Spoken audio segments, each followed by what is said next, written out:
Le trou d'air ici du deuxième trimestre 2026 observé sur Rollins ici montre que les canaux où le client vient de lui-même, en cherchant sur Internet ou en appelant, restent fragiles.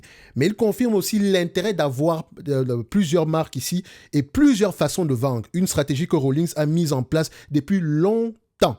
Donc, la grande question pour les investisseurs dans les prochains trimestres ici sera de savoir si ce ralentissement est passager, donc lié à une saison des nuisibles anormalement calme et à un contexte économique un peu terne, ou s'il traduit un changement de fond dans la façon dont les gens cherchent un service aujourd'hui, notamment avec la montée des outils d'intelligence artificielle la montée des outils d'intelligence artificielle dans tout ce qui concerne ici la recherche en ligne. Donc, la direction a tenu, techniquement, c'est une question que je me pose comme ça, hein, parce que quand on voit les résultats de Google, on se demande à peu près pourquoi est-ce que le management n'arrive pas à expliquer cela, ok?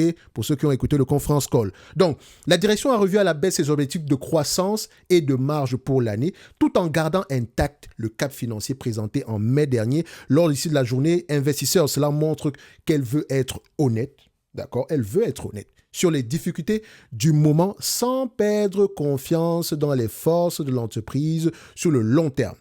Mais pour que cette confiance reste crédible, il faudra voir des progrès concrets, trimestre après trimestre, en particulier sur l'efficacité commerciale et la maîtrise des coûts médicaux la maîtrise des coûts médicaux et de la flotte automobile.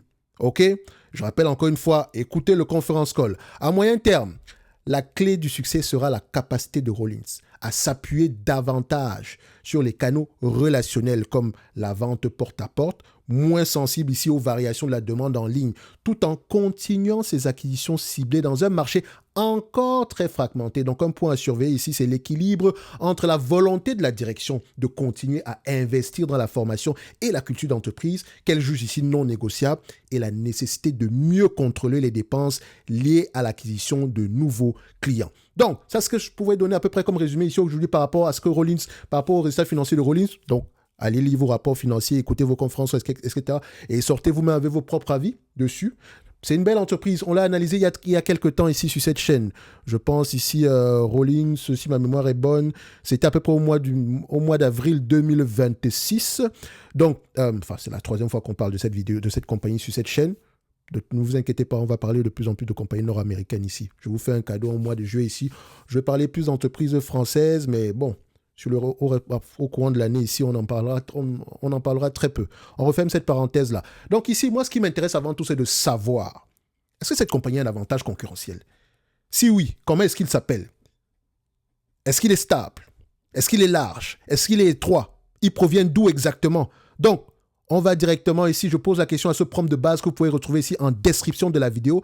Donc, la réponse est simple. Quand on prend du Rollins ici, donnez-moi juste un instant, on fait juste ça, bim badaboum, voilà. Donc, Rollins a un mode large, qualifié de large, stable. Donc, il est large, il est stable, et il découle à peu près de deux éléments principaux. Donc, la production à bas coût, donc la densité de route, les économies d'échelle, et les actifs incorporels. Donc, en termes de coût de changement, pas qu'il n'y en a pas, mais elle n'a pas que ces deux éléments-là. Les deux modes principalement qu'on a nommés précédemment ici, ce sont des modes primaires. Mais elle a un tout petit peu de coût de changement.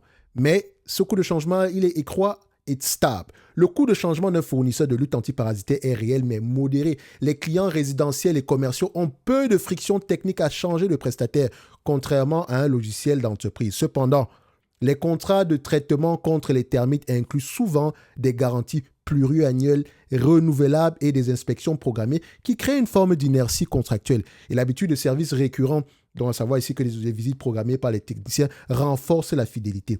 Donc ce mode ici reste réel, mais clairement plus faible que celui observé dans les logiciels d'entreprise ou les services financiers ou dans ce type de domaine-là. N'oubliez pas une chose, je ne sais pas si ça existe chez vous en Europe, mais en Amérique du Nord, les nuisibles, en été comme ça, c'est compliqué. Hein? Je ne sais pas si quelqu'un a déjà eu à voir les punaises chez lui, les punaises de lit, c'est un calvaire. Je vous assure que c'est un calvaire. Littéralement, ça peut vous forcer, ça peut vous pousser à mettre à la poubelle littéralement tous vos meubles. OK? Donc, C'est quelque chose de très sérieux. Donc, très souvent, ici, on peut prendre des abonnements juste pour avoir l'esprit tranquille. Il n'y a pas que ça comme nuisible. Il y a également des rats ou ce genre de choses-là. Je me rappelle encore une fois, je suis passé dans un coin quelque part à Montréal et je ne sais pas ce qui s'est passé, mais j'ai vu une avalanche de rats devant moi. Je n'ai jamais vu ça de ma vie, même au Cameroun. Jamais de ma vie. OK? Moi, dans ma tête, je me suis dit ce jour-là, je ne vais jamais vivre dans ce quartier. Non, non, non, non, je ne veux pas. Je veux rien savoir. OK? Donc, je ne vous dirai pas le nom de ce quartier-là de manière générale ici, mais ça, on referme cette parenthèse. C'est-à-dire que les nuisibles ici, c'est techniquement le propriétaire en question de cet immeuble-là ou bien de ces bâtiments-là devrait faire affaire avec... Enfin, c'est le genre, c'est le genre de client que des compagnies comme Rollins recherchent généralement. Donc, switching cost, on l'a, mais voilà, ça s'explique un tout petit peu différemment. Maintenant, l'actif incorporel, qui est essentiellement ici le pouvoir de la marque, la perception de valeur de cette marque-là, parce que la marque Orkin, elle a près de 70 ans ici aujourd'hui, c'est un actif incorporel, c'est l'un des actifs incorporels les plus solides du secteur des services aux particuliers aux États-Unis. Vous ne connaissez pas la marque, mais laissez-moi vous dire que aux États-Unis, tout le monde connaît cette marque-là.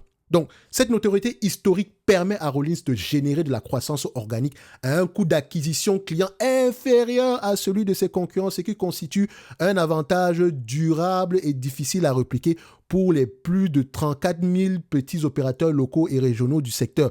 Donc, quand un client veut faire affaire et qu'il tape seulement nuisible ou bien dératisation ou ce genre de choses-là, boum, marque Orkin frappe littéralement. Tout le monde connaît.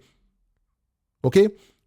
Ensuite, je vais expliquer une chose, parce que l'effet du réseau, on pense qu'elle pourrait en avoir, mais parce qu'il y a l'envergure, le fait qu'il y ait un maillage territorial, etc. Mais elle n'en a pas, tout simplement parce que c'est lié à l'effet du réseau ici est plutôt lié à la densité des routes de service. Donc, c'est une question ici de coût.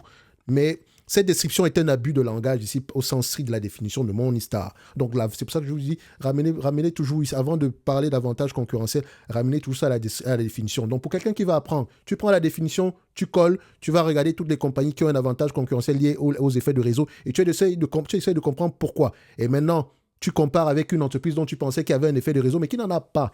Et tu regardes à peu près. Et tu vas voir généralement que c'est une question de définition. Mais ça ne veut pas dire qu'elle n'a pas d'avantage concurrentiel. Parfois, c'est une question, c'est comme l'envergure, l'économie d'échelle ici. C'est un mot lié essentiellement au coût. D'accord? Donc, on referme ça ici. Donc, la valeur des services pour un client existant n'augmente pas parce qu'un nouveau client rejoint la plateforme dans son quartier. Donc, c'est pas parce que tu vas signer avec Rollins dans ton quartier que forcément la valeur de ce service l'augmente. Non, pas du tout pour ton voisin. Non, pas du tout. Donc, c'est pas comme un truc comme Instagram où si ton voisin est dessus, ton oncle est dessus, tes amis sont dessus, ça augmente de plus en plus la valeur pour toi. OK? Donc, ce qui est réellement décrit ici, c'est un avantage de coût lié à la densité opérationnelle. Moins de kilomètres parcourus par intervention ici, qui relève ici de la production à bas coût et non d'un effet de réseau classique. Donc, il me dit ici qu'il choisit donc de comptabiliser cette source séparément pour éviter un double comptage ici avec la catégorie suivante. C'est pour ça que j'adore ce prompt. Il est bien calibré ici pour faire le travail. OK? Donc, il y a très peu de doute par rapport à ça. Il t'explique pourquoi est-ce qu'il dit cela. Et maintenant, à toi d'appliquer ton propre jugement. Dans tous les cas de figure, le mode primaire ici, c'est le bas coût et l'intangible. Ce sont les éléments les plus importants. S'il m'avait dit ici que le mode primaire, c'est peut-être ici le switching cost, là, on aurait eu des problèmes de manière générale. OK? Donc, autre élément ici, parce que enfin, on pourrait revenir sur le switching cost. Autre élément ici, c'est la production à bas coût. Donc, l'un des modes les plus solides, ici, il est large, il est plutôt stable. C'est la source du mode la plus solidement documentée par Morningstar. La densité de route locale de Rollins lui permet ici de répartir ses coûts fixes, que ce soit la formation des techniciens, les véhicules, les produits chimiques propriétaires. Oui, quand on parle de produits chimiques, c'est également pour ça qu'on parle ici, comment on appelle ça? Les employés de cette compagnie, il faut bien qu'il y ait une assurance santé parce qu'on a affaire à des produits chimiques, etc. Donc, voilà, on referme ça ici. Et si les coûts de santé augmentent et les produits des assurances augmentent ici. Bonsoir, UNH. Il paraît que le secteur de l'assurance santé va mourir. Mais vous êtes sérieux, les amis. Bonsoir, Signa. Bref, je continue.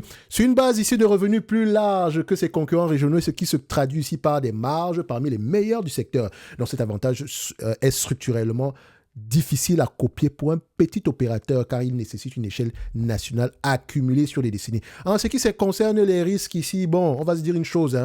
Ça, c'est l'un des business les plus solides au monde, littéralement. OK? Les nuisibles, il y en aura toujours. D'accord? Ça, il y en aura, généralement, il y en aura toujours. Donc, ici, c'est surtout l'environnement, c'est surtout au niveau de la concurrence. Quand je parle de concurrence, c'est surtout les perspectives de croissance. Dans le sens où c'est un marché fragmenté. Il y a trop d'opérateurs. Donc, le segment reste extrêmement fragmenté avec près de 34 000 entreprises aux États-Unis, mais la consolidation s'accélère de tous les côtés. Rentokil, Terminix maintenant, vous avez Anticimex et plusieurs plateformes soutenues par le capital investissement ici, oui, les consolidateurs, donc qui rachètent également des opérateurs locaux à un rythme soutenu, ce qui pourrait à terme éroder l'avantage de densité relative de Rollins dans certaines régions. Maintenant qu'on sait que c'est une entreprise qui a un mot, on sait à peu près mettre un nom sur ce mot-là, et on a il y a de fortes chances que ce mot-là tienne au moins sur les 10 prochaines années. OK? Maintenant, qu'est-ce qu'on fait? On observe à peu près les chiffres. Qu'est-ce que ça donne? Revenu en croissance. Revenu ici, c'est organique, inorganique. Vous avez la chanson ici. Boum. Vous voyez qu'on fait beaucoup d'acquisitions. Ensuite, on regarde quoi? La marge brute. La marge brute ici, elle est quoi? Première chose. Premier niveau de pricing power.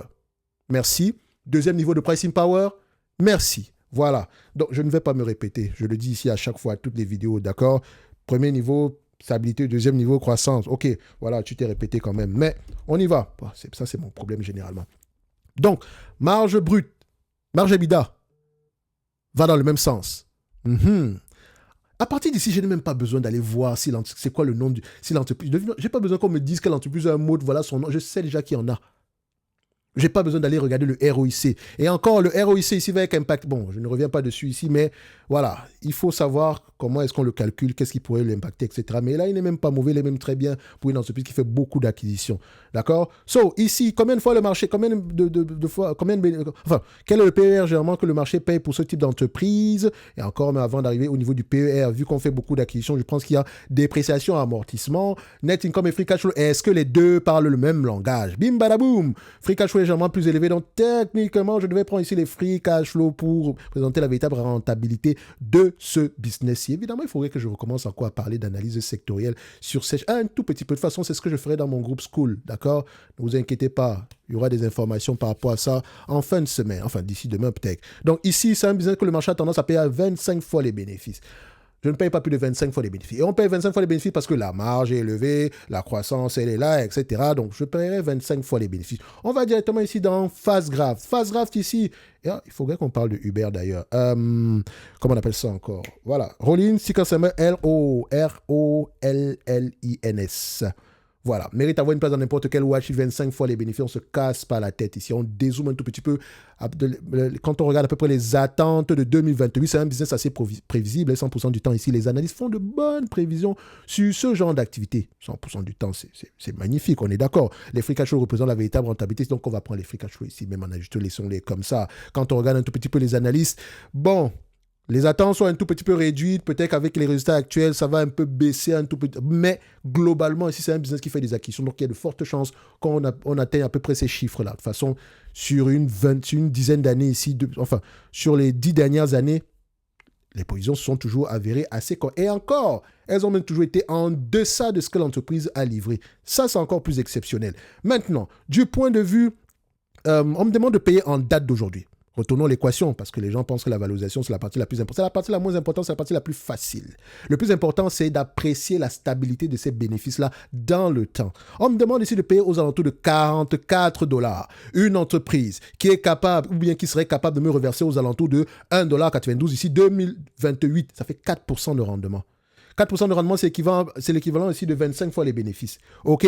Donc, techniquement, 25 fois les bénéfices de 2028, ici, ça donne à peu près aux alentours ici de 48 $. Techniquement, si elle vous reverse la totalité des bénéfices nets en dividendes, ici, vous aurez à peu près aux alentours ici de 4%, comme je disais tantôt pour 2028. En date d'aujourd'hui, c'est 3,27. Mais n'oubliez pas une chose. Le dividende, il est de 1,8. Il y a de grandes chances qu'il continue à croître. Boum! On a fermé le côté des dividendes ici. Est-ce qu'on a même regardé si l'entreprise rachète des actions ici? Globalement, oui, également. C'est une bonne chose. Dans le shareholder yield, si on regarde ici le shareholder yield, bon, il peut être impacté ici par la dette nette. Mais voilà, grosso modo, il est au-delà, il est au-dessus de 2% ici. Donc, maintenant, dette nette sur EBITDA, C'est quelque chose qu'on n'a pas vérifié. Dette nette sur EBITDA, ça donne quoi? Ouh là là, c'est rien du tout. Les free cash flow ici s'élèvent à combien en date d'aujourd'hui? Aux alentours de 600 millions par là. La dette nette du point de vue volume, c'est combien? C'est aux alentours de... On pourrait payer la dette nette ici en moins d'un an. On va laisser ça de côté ici. Donc, on mettra ici en target price aux alentours de 48 dollars. Donc, 48 dollars ici, je vais directement dans ma watchlist. Oh, Tesla souffre, hein. Ne vous inquiétez pas. Tesla, je pense qu'on va faire une vidéo demain par rapport à ça. Demain, vendredi, on va garder ça pour demain, vendredi, OK? Donc, ici, concernant Rollins, ici, symbole R-O-L-L-I-N-S, Rollins, où est-ce que tu te trouves? Rollins, viens me voir. Où est-ce qu'il est? PR. Rollins. Voilà. Donc, ouais, ça a sensiblement le même prix. Hein. C'est ça. Ça n'a pas trop changé par rapport à la dernière fois. On a quoi? 48 dollars, 49 dollars ici. Bon. Ouais, je mets 48 de toute façon. Voilà. Je mets la date d'aujourd'hui. Et bim. Et je mets à peu près X25 FCF de 2028. Boum! Ceci n'est, comme mon point de vue, non un conseil d'investissement. Comme d'habitude, je me réserve royalement le droit de me tromper. Toutes les informations importantes ici sont en description de cette vidéo. Pour le reste ici, on se donne rendez-vous sur les autres vidéos. Merci, au revoir.